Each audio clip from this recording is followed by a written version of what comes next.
갈라디아서 3장 15절로 29절의 말씀을 가지고 그리스도 예수 안에서라는 제목으로 이 시간 하나님의 말씀을 나누고자 합니다. 어떻게 저녁 맛있게 드시고 오셨어요? 네, 또 이렇게 수요 기도회 때 뵐 수 있어서 너무나도 또 감사하고, 또 여러분 한 사람 한 사람이 얼마나 우리 교회에 또 보이지 않게 성도들에게 큰 선한 영향력을 저는 끼친다라고 생각합니다. 지금은 비록 적은 수이지만 먼 훗날 하나님께서 우리 교회에 은혜를 베풀어 주실 때에 이 자리가 차고 넘치는 은혜가 있기를 주님의 이름으로 축복합니다. 지금 우리는 반려동물 천만 시대에 살고 있습니다. 네 가정 중에 한두 가정은 꼭 애완견을 키운다고 하죠. 이제는 반려동물에 대해서 가족이라는 인식이 점점 더 커져가고 있습니다. 그래서 가끔 이렇게 애완견을 키우시는 분들 보면 아가 이렇게 부르잖아요. 그리고 꼭 사람 이름처럼 불러서 도대체 왜 이렇게 사람 이름을 크게 부르는가 해서 보면 이 사람은 보이지 않고 애완견이 보이는 그런 반려견, 반려묘 이런 것들을 키우는 시대가 돼버리고 말았습니다. 어떤 할머니가 길거리에 버려진 개들을 데려다가 처음에는 키웠습니다. 처음에는 그 키울 마음이 없었는데 길거리에 있는 개들을 보면서 너무 불쌍히 여긴 나머지 시시때때로 밥을 주면 애완견들이 그걸 보고 오게 된 겁니다. 그래서 키우게 된 거예요. 한두 마리 키웠던 개들이 시간이 가면서 점점 늘어나기 시작해서 이제는 숫자를 헤아리기 힘들 정도로 개들이 많아지게 된 겁니다. 많은 개들이 그 좁은 공간 안에서 모여 살다 보니까 서로 다른 성향들 때문에 개들이 싸움을 하기 시작하는데, 할머니가 더 이상 감당하기 힘들 정도의 최악의 상황까지 오게 된 겁니다. 그래서 할머니는 어떻게 하면 개들이 싸움을 하지 않고 한 공간 안에서 서로 행복하게 잘 지낼 수 있을까 고민을 하다가 어느 날 할머니는 개들의 이름을 다 새롭게 바꿔서 지어서 부르기로 했습니다. 사나운 개에 대해서는 착한 이라고 이름을 지었고, 그리고 반대로 소심하고 약한 개에는 용맹이라고 이름을 지어서 각각 개들의 성향에 따라 긍정적으로 이름을 지어서 불러주게 된 겁니다. 그런데 그렇게 이름을 바꿔서 이제 이름이 익숙해질 좀 되니까 개들 간의 싸움이 줄어들기 시작했습니다. 어느 순간부터 심하게 짖거나 싸우는 소리를 집안에서 이제 듣기 힘들 정도로 개들이 개가천선한 겁니다. 그래서 그 이유가 무엇인가 할머니가 곰곰이 생각해 보니까, 할머니가 개들의 이름을 긍정적으로 지어서 부르고 난 이후부터라는 것을 깨닫게 된 겁니다. 그래서 돌아다니는 그 개들을 더 많이 집안에서 키울 수 있었다라는 이야기가 있습니다. 여러분, 사람의 말에는 강력한 흡입력이 있습니다. 즉, 그 말 한마디가 천냥빚을 갚는다고 하는 속담이 있는 것처럼 그 사람의 말 한마디가 상대방의 마음과 생각과 행동까지도 바꿀 수 있는 강력한 힘이 있다라는 겁니다. 하물며 이 할머니가 개들의 이름을 긍정적으로 지어주고 불러줬더니 개들이 그렇게 바뀌는 것처럼 말입니다. 그런데 사람의 말에는 흡입력이 있지만 반대로 한계가 있고 할 수 없는 것들이 있습니다. 그러나 이 모든 것들을 뛰어넘고 한계가 없는 능력이 있는데 그것은 바로 예수 그리스도의 이름인 것입니다. 그만큼 예수 그리스도의 이름에는 능력과 권세가 있다라는 겁니다. 지난주였습니다. 지난주 목요일 정도였던 걸로 제가 생각이 되는데요. 제가 이제 그 거실에서 설교를 준비하고 이제 잠을 자야겠다라고 생각을 하고 한 11시 정도에 이제 마무리를 하려고 하는데 우리 막내가 갑자기 잠을 자러 갔는데 막 뛰어나오는 거예요. 그러면서 막 오열을 하는 겁니다. 오열을. 그래서 이게 무슨 일인가 싶어서 누나들은 때리진 않았는데 집사람하고 같이 있다가 나온 건데, 그래서 너 왜 우냐 이렇게 불렀습니다. 너 왜 이렇게 우냐? 응? 그러니까 처음에는 말을 안 해요. 이렇게 흐느끼면서 말을 안 해요. 그래서 엄마가 때렸는갑다 싶어가지고 뭘 얘가 이렇게 잘못했길래 이제 잠자야 될 때에 이렇게 오열을 하게 만들까 싶었더니 그게 아니라 이제 집사람이 몸이 안 좋아서 거의 이제 막 그렇게 막 힘든 상황이 되니까 이 애가 그것을 보고 놀래가지고 운 겁니다. 그러면서 집사람 말에 의하면 막 왔는데도 진정이 안 돼요. 제가 이렇게 불러놓고 했는데도 진정이 안 돼요. 그래서 왜 그러냐고 그랬더니 나중에서야 엄마가 이제 너무 그래서 이제 그랬다는 거예요. 자기도 놀라고. 그런데 이제 집사람 말에 따르면 이 막내가 이제 너무 아프다고 하니까 기도를 해주라는 거예요. 그런데 그 기도는 다 생각은 안 나는데 딱 이것만 생각나더라는 거예요. 예수피가 생각나서 그 예수피를 외치더라는 거예요. 그래서 제가 왜 이렇게 예수피? 우리는 다 알잖아요. 예수피에 그 권세와 능력이 있다라는 것을. 그랬더니 이 친할머니가 기도할 때마다 이야기를 했었거든요. 힘들고 어려울 때마다 예수피 붙들고 예수 이름 붙들고. 그랬더니 이 애가 이거를 그때서야 생각이 났는지 예수 이름 예수 피를 붙들고 기도하더라는 겁니다. 여러분, 우리에게는 예수 그리스도의 이름의 능력과 권세가 있습니다. 문제는 그것을 알고 있는데도 불구하고 사용하지 않을 때가 문제라는 거죠. 바울은 이 사실을, 그리스도 예수의 이름, 이 사실에 능력과 권세가 있다라는 것을 너무나도 잘 알고 있었습니다. 그래서 그는 예수 그리스도의 이름을 전파하는 인생을 평생을 살았던 자였습니다. 그랬던 그가 갈라디아 교회 성도들의 신앙의 모습을 보면서 너무 속이 상하고 답답했습니다. 얼마나 속이 상하고 답답했던지 바울은 갈라디아 교회 성도들을 향해서 이와 같이 말합니다. 여러분 1절의 말씀 다 함께 읽겠습니다. 어리석도다 갈라디아 사람들아, 예수 그리스도께서 십자가에 못 박히신 것이 너희 눈앞에 밝히 보이거늘 누가 너희를 깨더냐. 얼마나 바울이 답답했던지 갈라디아 교회 성도들을 향해서 어리석은 사람들아, 즉 영어 성경에 보니까 유플리시, 쉽게 말하면 바보 멍청이 시시한 것들아 라고 표현할 정도로 갈라디아 교회 성도들을 향한 답답한 마음을 바울은 지금 이렇게 표현하고 있는 것을 보게 됩니다. 자, 그렇다면 바울은 왜 이처럼 답답해하면서 안타까워했던 것일까요? 갈라디아 교회 성도들 중에는 유대주의자들의 말에 현혹되어서 그 예수 그리스도의 이름의 능력을 버리고 율법과 할례를 따라가는 사람들이 생겨나기 시작했습니다.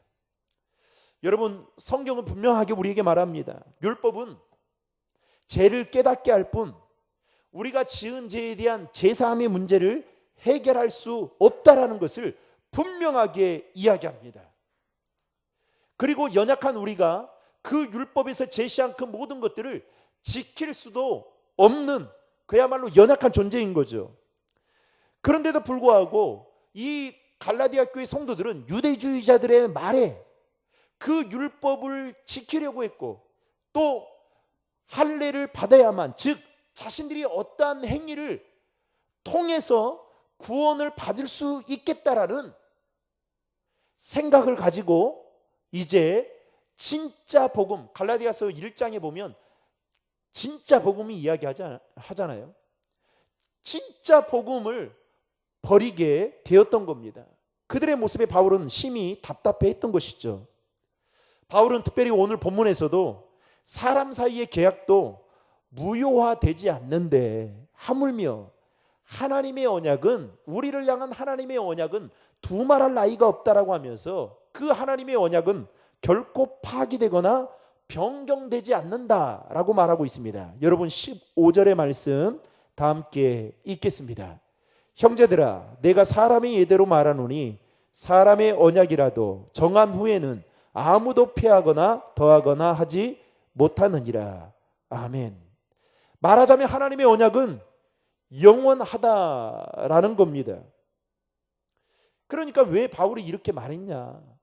바울이 말한 그 복음, 너희가 예수 그리스도를 믿음으로 말미암아 구원을 받는다라는 이 믿음인 어떠한 것에도 피하지 않는다는 거예요. 더욱이 바울은 하나님의 언약은 율법보다도 먼저 주어진 것이므로 율법이 결코 그 언약의 은혜를 무효화할 수 없다라고 하면서 구원이라는 것은 믿음으로 말미암아 하나님의 은혜로 우리에게 주어진 것이지 율법으로 말미암는 것이 아니다 라고 분명하게 이야기합니다. 여러분 17절과 18절의 말씀, 노란 글씨가 오늘 없네요. 말씀 우리 다 함께 읽겠습니다.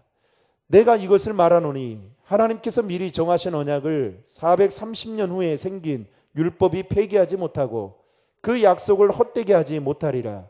만일 그 유업이 율법에서 난 것이면 약속에서 난 것이 아니니라. 그러나 하나님이 약속으로 말미암아 아브라함에게 주신 것이라. 아멘.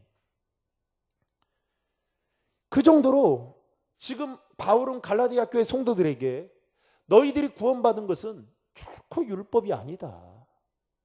구원으로 말미암은 것이다. 그런데요, 제가 가끔 이제 성도들을 만나서, 그리고 이번 신방 때도 그 청년의 가정에 가서 청년에게 물었어요. 부모님들 앞에서 예수님을 언제 만난 경험이 있냐?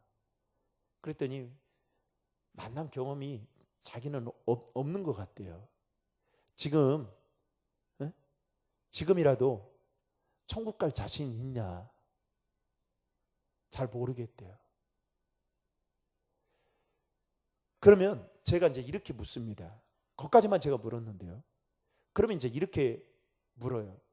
왜 모른다고 하고 왜 갈 수 없다라고 생각하느냐? 그러면요, 대다수의 사람들이 이렇게 대답합니다. 자신의 모습을 딱 비춰요. 그리고 내가 요즘 신앙생활을 열심히 안 했어요. 말씀대로 살지 않았어요. 그리고 지금 하나님과의 관계가 예전처럼 뜨겁지 않았어요. 그런데 여러분 한번 생각해 보십시오. 저와 여러분들이 믿음으로 말미암아 얻게 된 그 구원이 시시각각 우리의 마음의 상태나 아니면 나의 어떤 행동 거지를 통해서 계속해서 바뀌어 간다라고 생각한다면 여러분, 그것처럼 정말 불안한 게 어디 있겠습니까? 진짜 예수 그리스도를 통해서 예수님이 나의 죄를 위해 십자가에 못 박혀 죽으시고 또 그분이 3일 만에 부활하셔서 또 우리와 함께 계시고, 그래서 내가 하나님의 자녀가 되고 예수 그리스도를 믿는 자마다 하나님의 자녀가 되고, 이것을 믿는다면 구원을 받는 거죠. 그런데 많은 사람들이 그렇게 생각한다는 거예요. 자꾸만 하나님이 귀하게 주신 그 구원의 선물을 우리의 행동과 우리의 삶에 비춰 자꾸만 생각을 하더라는 겁니다. 그러니 갈라디아 교회 성도들도 유대주의자들이 하는 말, 너희들이 구원받으려면 할례 받아야 된다. 그리고 율법을 지켜야 된다. 이 말에 속아 넘어가게 되는 겁니다. 여러분, 우리의 구원은 하나님의 은혜로 말미암아 저와 여러분에게 거저 주신 것임을 믿으시기를 주님의 이름으로 축복합니다. 만약에 하나님이 우리에게 구원에 대한 대가를 요구하셨다면 우리는 결코 구원을 받아 누릴 수 없을 것입니다. 왜냐하면 우리는 구원에 대한 대가를 지불할 능력이 우리에게는 없기 때문입니다. 다시 말해서 죄인인 인간, 우리의 노력으로는 결코 구원에 이를 수가 없다라는 겁니다. 그런데 당시 유대주의자들은 갈라디아 교회 성도들에게 어떠한 행위, 즉 할례를 받아야 되고 율법을 지켜야만 구원을 받을 수 있다라는 말로 그들의 믿음을 흔들어 버리고 있었던 것입니다. 그래서 오늘 본문에서 바울은 율법이 주어지는 것에 대해서 말을 하는데, 그 율법이 주어진 이유는 무엇 때문이냐? 인간의 범죄 때문이다라고 말하면서 그리스도께서, 이 율법이라는 것은 그리스도께서 오시기까지 한시적으로 추가된 것이며, 그것은 죄인이 구원을 얻도록 하기 위해 주어진 것이 절대로 아니다라는 것을 바울은 밝히고 있습니다. 여러분 19절의 말씀 다 함께 읽겠습니다. 그런즉 율법은 무엇이냐? 범법함으로 더하여 진 것이라. 천사들을 통하여 한 중보자의 손으로 베푸신 것인데 약속하신 자손이 오시기까지 있을 것이라. 즉 바울은 율법은 원래부터 있었던 것도 아니고 약속하신 예수 그리스도께서 오실 때까지만 유효하다라는 거예요.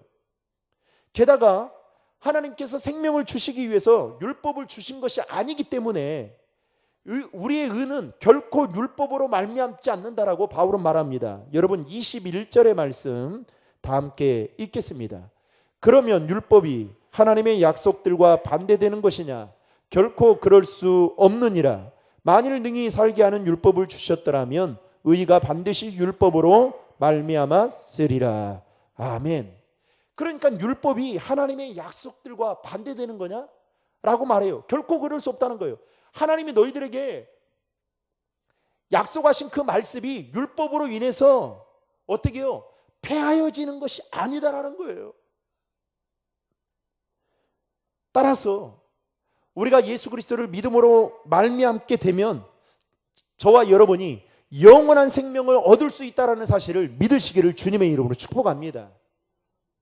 그런데 사단은 자꾸만 우리에게 속삭여요. 네가 예수 믿으면서 이렇게 살면 되냐? 그러면 여러분 우리는 어떻게 해야 돼요? 그런 속삭임이 있으면 정신 차리면 돼요.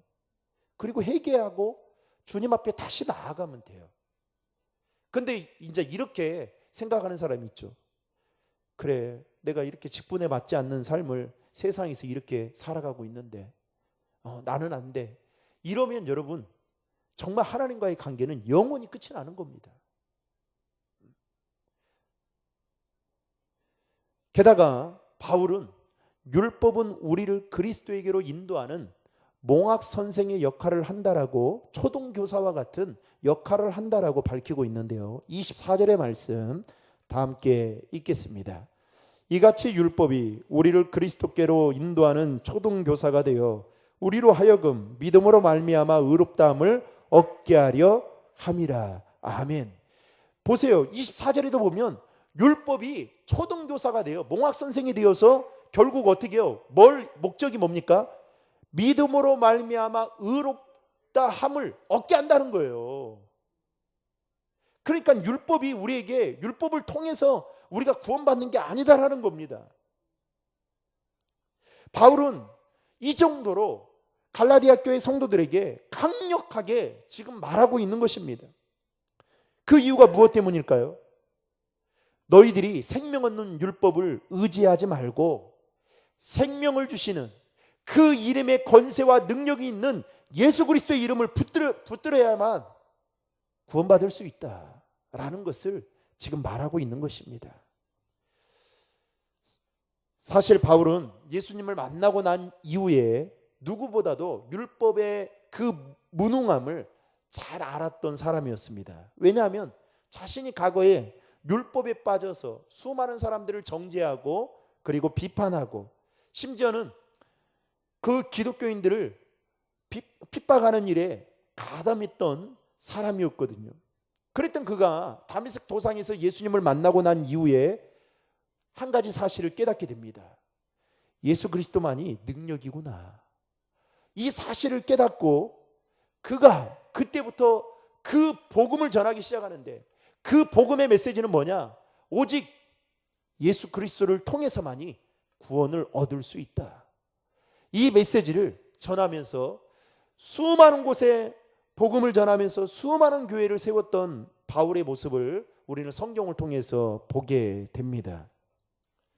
게다가 바울은 오늘 본문 26절에도 보면 우리가 그리스도 예수를 믿는 믿음으로 하나님의 아들이 되는 신분의 변화가 있게 되었다라고 말을 하는데요. 26절 말씀 다 함께 읽겠습니다. 너희가 다 믿음으로 말미암아 그리스도 예수 안에서 하나님의 아들이 되었으니. 믿음으로 말미암아, 여러분 율법으로 말미암아 그리스도 예수 안에서 하나님의 아들이 아니라 믿음으로 말미암아 그리스도 예수 안에서 하나님의 아들이 되었다라고 말하고 있습니다. 그러면서 바울은 그리스도 예수 안에서 모든 사람은 다 평등한 존재이다라고 말을 하는데요. 28절의 말씀 다 함께 읽겠습니다.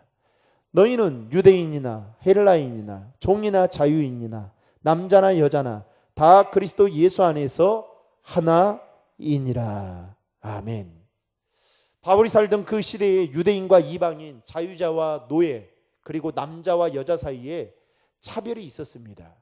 게다가 하나님의 택함을 받은 선민이라고 자부심을 갖고 있던 유대인들은 이방인들을 볼 때에 개처럼 부정하게 보고 그리고 죄인 취급하던 때가 있었습니다.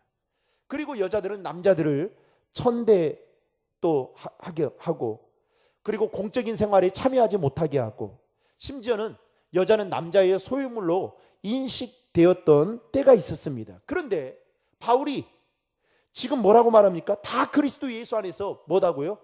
하나이다. 여러분 이거는 엄청나게 공격받을 메시지예요. 누구로부터요? 유대인들로부터요. 바울이 지금 엄청나게 귀한 메시지를 던지고 있는 겁니다. 중요한 것은 그 앞에 뭐가 있어요? 그리스도 예수 안에서입니다. 사랑하는 성도 여러분, 바울의 이 메시지가 얼마나 수많은 사람들의 마음을 움직였는지 모릅니다. 그런데 오늘날 이 신분상의 차별이 그리스도 예수를 믿는 믿음 안에서 완전히 사라지게 되었다라고 바울은 이야기를 하고 있지만 여전히 바울이 활동하던 그 시대 때는 이렇게 차별하는, 남자가 여자를, 또 자유자가 노예를, 유대인이 이방인을 이렇게 차별하던 때가 있었던 것입니다. 그러니 이렇게 말했던 이유는 단 하나이죠. 어떤 사람이든 간에 예수 그리스도를 믿게 되면 다 구원을 받을 수 있다. 여러분, 이게 복음인 거 아니겠습니까?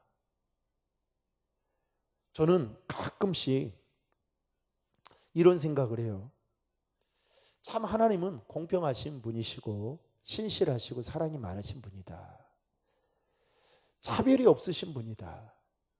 만약에 구원을 받는 그 조건을 하나님이 우리에게 제시했을 때 그 조건에 충족해서 구원받을 사람들이 있다면 얼마나 있을까라는 생각을 해보게 됩니다. 그냥 쉬운 예를 든다면 여러분 구원받으려면 여자들은 키가 그 JMS처럼 170대야 됩니다. 그러면 좀 죄송합니다. 예, 조금 부족하죠. 예. 아무튼 키를 크게 다시 커서 와야 돼요. 남자들은 뭐 드와인 존슨처럼 근육질에 있는 사람이 구원받을 수 있습니다 하면 저는 빨리 지금 헬스장 가서 끊어서 근육을 키워와야 됩니다. 세상적인 걸 잣대로 삼고 구원받을 수 있는 기준으로 하나님이 만드셨다면 여러분 진짜 구원받는 그 길은 그야말로 좁은 길일 거라 저는 생각합니다. 그런데 하나님은 그렇게 하지 않으셨다는 거죠.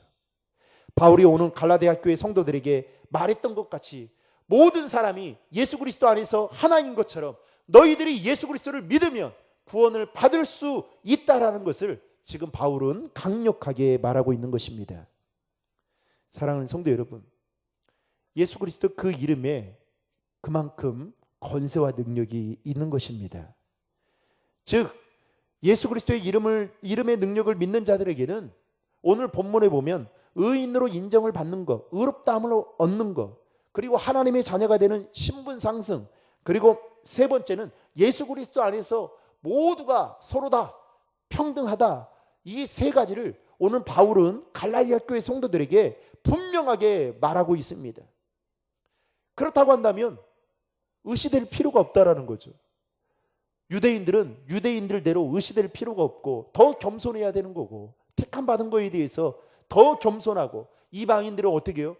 나를, 유대인들이 상종치 못하는 나에게 구원의 길을 열어주신 거에 대해서 감사하고, 더 나아가서 하나님의 자녀가 되었던 여러분 신분 상승, 이게요 얼마나 우리가 살고 있는 이 시대도 이 신분 상승하려고 조선시대 때 한번 보십시오. 벼슬 하나 따려고 얼마나 노력을 합니까? 게다가 어떻게 해요? 모든 사람이 다 평등하다라는 거예요. 누구든지 예수 그리스도를 믿으면 구원받을 수 있을 만큼의 평등하다라는 겁니다. 이게 진짜 복음 아니겠습니까? 그런데 자꾸만 유대주의자들은 율법을 지켜야 된다, 할례를 받아야 된다, 이런 것들을, 이런 말을 하게 해서 갈라디아 교회 성도들의 믿음을 송두리째 흔들어 대었던 것입니다. 사도행전 3장에 보면 베드로와 요한이 기도 시간이 되어서 성전을 향해 갔습니다. 그런데 성전 미문에 앉아있던 한 안진뱅이를 만나게 됩니다. 안진뱅이가, 성경에 보니까 안진뱅이가 고개를 들어서 베드로와 요한을 물끄러미 바라봅니다. 아마도 이 안진뱅이는 성전 미문에 앉아 있으면서 베드로와 요한이 그간에 행했던 일, 사도행전 2장인가 3장에 보면 베드로가 말씀 전할 때 막 3,000명이 회심하고 그러잖아요. 이런 이야기들을 아마 들었던 것 같아요. 그러니까 베드로가, 이 안진뱅이가 베드로를 물끄러미 쳐다보니까 베드로가 안진뱅이를 향해서 뭐라고 선포하느냐, 사도행전 3장 6절부터 8절의 말씀을 다 함께 읽겠습니다.